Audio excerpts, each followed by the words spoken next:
ជាបឋមខ្ញុំកណ្ណាសូមអនកាយថ្វាយបង្គំចំពោះប្រជុំ3នៃបត្រៃរដ្ឋមានប្រពុតពធប្រសង់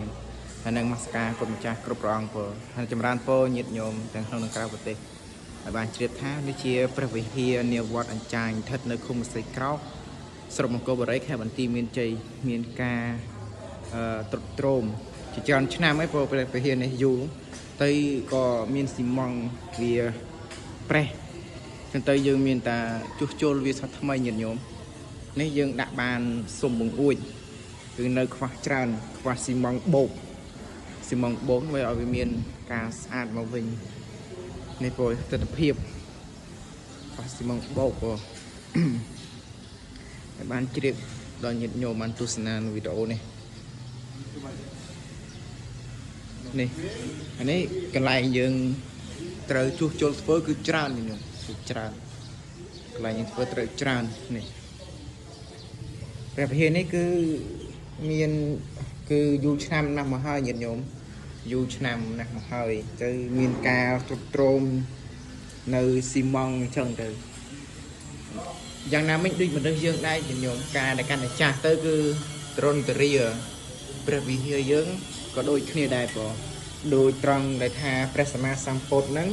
បានសួរទៅកាន់អនន្តថាតើព្រះវិហារចាស់ហ្នឹងយើងគួរជួសជុលឬក៏ដូរថ្មីព្រះអនន្តក៏បានឆ្លើយថាបបពុទ្ធព្រះអង្គដ៏ចម្រើនព្រះវិហារដែលចាស់ទៅហើយមានតារើធ្វើសារថ្មីអញ្ចឹងទៅព្រះសម្មាសម្ពុទ្ធទ្រង់ក៏ដាក់អាយុសង្ខារបដ ாய் ព្រោះដាក់អាយុសង្ខារដាក់អាយុសង្ខារនេះទិដ្ឋភាពខាងក្នុងទិដ្ឋភាពខាងក្នុងភាពខាងក្នុងញាតិញោមអញ្ចឹងចាំទៅទស្សនានៅភាពខាងក្រៅនេះជាទិដ្ឋភាពខាងក្រៅនាព្រះវិហារនៃវត្តអញ្ចាញយើងបងយើងកាលណាថាវាស្រុតទៅគឺយើងវាស្រុតមួយចំហៀងទៅធ្វើឲ្យជើងសហ្នឹងវាប្រេះទៅយើងក៏សម្រេចចិត្តដូរជើងសទាំងអស់8ដើមជើងញាតិញោមជើងស8ដើមណាយើងចាប់ជ្រីសាថ្មីយើងចាប់ជ្រីវាសាថ្មីឃើញមើលមកឃើញស្អាតមើលមកឃើញស្អាតញាតិញោមឃើញស្អាតហើយនេះជាខាងក្រៅក៏យ៉ាងដូចគ្នាដែរបងញាតិញោមខាងក្រៅយើងដោយសារតែការ៉ូហ្នឹងវាចាស់ទៅវាមានការធ្លាក់តែយើងមានតែយ៉ែកវាចេញហើយយើងដាក់ស៊ីម៉ង់បោកសាថ្មីច្រើនដែរញាតិញោមច្រើននេះតែយើងត្រូវតែញែកវាចាប់ជ្រីសាថ្មីស្អាតបងញាតិញោមទស្សនាមើលបង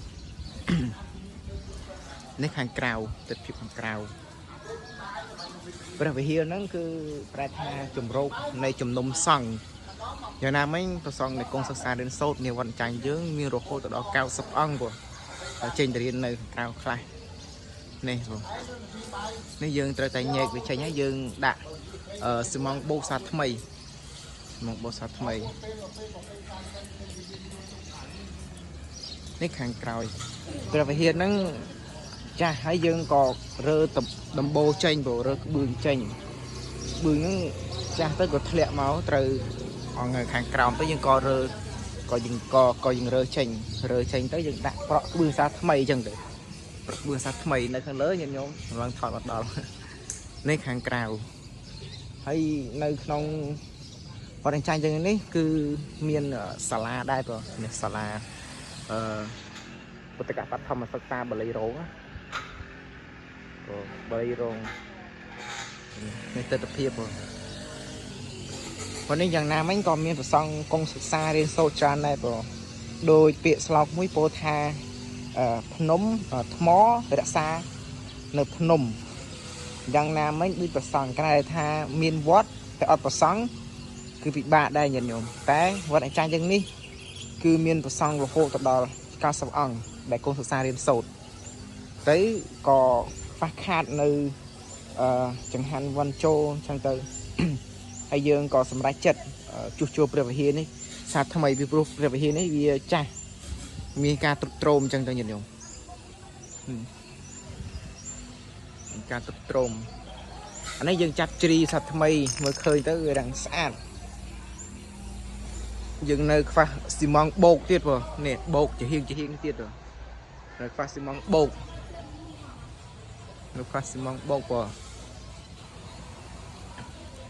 phá xi măng bột នេះញាតិញោមទស្សនាមើលបង